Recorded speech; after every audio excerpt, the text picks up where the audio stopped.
What is that, a kitty toy? Oh no. No, it is not. That is a piece of tortilla that Norman is just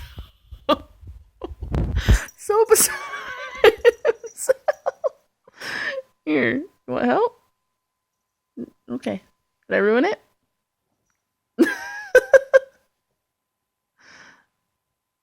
You done? Are you good? Oh my gosh. Is it good? Yummy tortilla. Okay. So, I think he eats it eventually.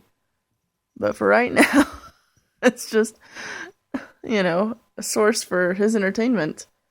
Because, why should I spend $15 on cat toys when I can buy a pack of tortillas and get an even better effect?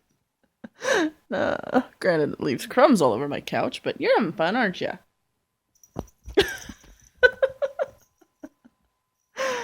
It's just a tortilla, man.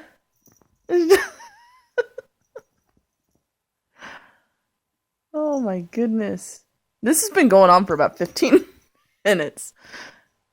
And it hasn't slowed at all. In fact, he just carried it around the apartment and brought it back up here. So, oh, are you done? Did you eat it? No, no. Oh, you ate a crumb. You ate a crumb. Good job. It's progress. Huh? It's progress. I don't see this ending anytime soon. Oh, tortilla cat. Tortilla kitty.